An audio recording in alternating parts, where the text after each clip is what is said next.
Hello दोस्तों, मैं हूं मंजरी और मेरे चैनल टेस्ट द फ्लेवर में आप सभी का स्वागत है। दोस्तों, आज के वीडियो में मैं आप सभी के लिए व्रत की एक और रेसिपी लेके आई हूं जो खाने में टेस्टी तो लगती है, साथ ही साथ इसे बनाना भी बहुत आसान है और ये बहुत ही कम समय में बनकर तैयार भी हो जाती है। और इस रेसिपी को बनाने के लिए हम बिल्कुल भी तेल का इस्तेमाल नहीं करेंगे, तो ये खाने में भी बहुत हेल्दी होती है। तो चलिए देख लेते हैं मैंने इसे कैसे बनाया है। और अगर आपको आज का वीडियो पसंद आए तो चैनल को सब्सक्राइब ज़रूर करिए और साथ में बने बेल बटन को प्रेस करना बिल्कुल ना भूलें। और वीडियो पसंद आए तो लाइक ज़रूर करिएगा और यहाँ पर बने एरो को आप प्रेस करके किसी भी वीडियो की डिटेल को चेक कर सकते हैं। और बेल बटन को प्रेस करने से दोस्तों कोई भी वीडियो मैं अपलोड करूँगी तो उसकी नोटिफिकेशन आपको सबसे पहले मिलेगी और ये पूरी प्रोसेस बिल्कुल फ्री है। तो चलिए शुरू करते हैं। तो इस रेसिपी को बनाने के लिए सबसे पहले 1 कप मैंने समा के चावल लिए। कई जगहों पे इसे मोरधन भी बोला जाता है और ये ईजिली आपको किसी भी ग्रोसरी शॉप में मिल जाएगा। और देखने में ये इस तरह से दानेदार दिखते हैं। तो इसे एक बड़े बर्तन में डाल लेते हैं। उसके बाद इसे 2 या 3 पानी से हम अच्छे तरीके से धुल लेंगे और धुलने के बाद इसे पानी में सोख करके हम 2 घंटे के लिए इसी तरीके से रख देंगे। 2 घंटे के बाद हम चावल को पानी से अलग करके इसे एक जार में डाल लेंगे। उसके बाद इसमें मिलाएंगे आधा कप दही, 1 छोटा चम्मच भुना हुआ जीरा पाउडर, 1 छोटा चम्मच काली मिर्च पाउडर, स्वाद अनुसार नमक, 2 से 3 कटी हुई हरी मिर्च डालेंगे और ढेर सारा कटा हुआ हरा धनिया डालेंगे। उसके बाद इसका हमें एक पेस्ट बनाना है, तो इसमें हम बिल्कुल भी पानी ऐड नहीं करेंगे और जिस कटोरी से नाप के आपने चावल लिया है उसी कटोरी से नाप के आपको दही लेना है। तो यहाँ पर एक पेस्ट बन गया है।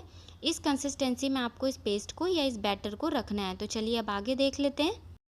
उसके बाद इस रेसिपी को बनाने के लिए मैं छोटी कटोरियों का इस्तेमाल कर रही हूँ। आप इसके जगह इडली स्टैंड का भी इस्तेमाल कर सकते हैं। उसके बाद इन कटोरियों को हमें ग्रीस करना है। तो ग्रीस करने के लिए आप तेल या घी का इस्तेमाल कर सकते हैं। अगर आप ब्रश से तेल लगाते हैं तो मुश्किल से 1 या 2 बूंद तेल में अच्छे से कटोरियाँ ग्रीस हो जाती हैं। और दोस्तों, बिना इडली स्टैंड के इडली बनाने का ये सबसे आसान और सरल तरीका होता है। आपके पास इडली स्टैंड नहीं है तो कटोरियों में आप इडली को आसानी से बना सकते हैं। इसके बाद आधा छोटा चम्मच या 1/4 टीस्पून मैं इसमें इनो फ्रूट सॉल्ट डाल रही हूँ। आप इसके जगह बेकिंग सोडा भी डाल सकते हैं। वैसे तो व्रत में दोस्तों ये खाना अलाउड होता है, अगर आप नहीं खाते हैं तो इसे बिल्कुल ना मिलाएं।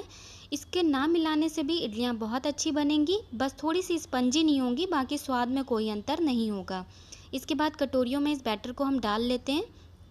कटोरियों को पूरा हम फुल नहीं करेंगे, आधा खाली ही रखेंगे।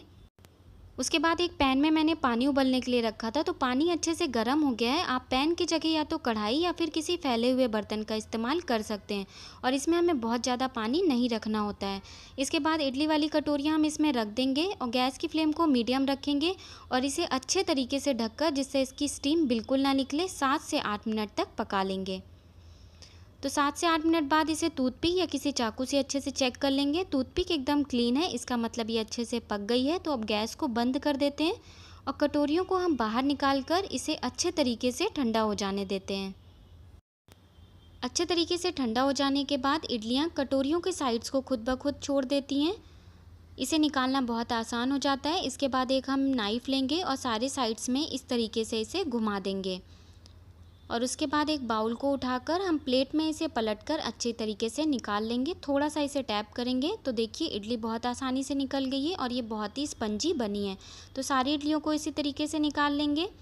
तो यहाँ पे इडलियाँ सारी निकल गई हैं। इसे हम सीधे साइड्स में पलट लेते हैं और उसके बाद यहाँ पर मैंने नारियल लिया है। मैंने नारियल का बूरा लिया। आप इसके जगह पका या कच्चा हुआ नारियल को कद्दूकस करके इस्तेमाल कर सकते हैं और इसे इस तरीके से हम सारे साइड्स में लगा देंगे, जिससे ये खाने में और भी ज़्यादा टेस्टी लगती हैं।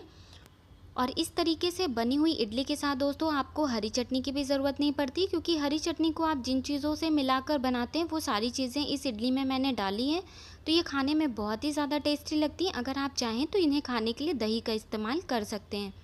तो यहाँ पर सारी इडलियाँ तैयार हैं। दोस्तों, इस नवरात्रि इस रेसिपी को आप घर पर ज़रूर ट्राई करिए, आपको बहुत पसंद आएगी। और अगर आपको वीडियो पसंद आया हो तो वीडियो को लाइक ज़रूर करिएगा और चैनल को सब्सक्राइब करना बिल्कुल ना भूलें। तो चलिए मिलते हैं अगले वीडियो में, तब तक के लिए बाय बाय।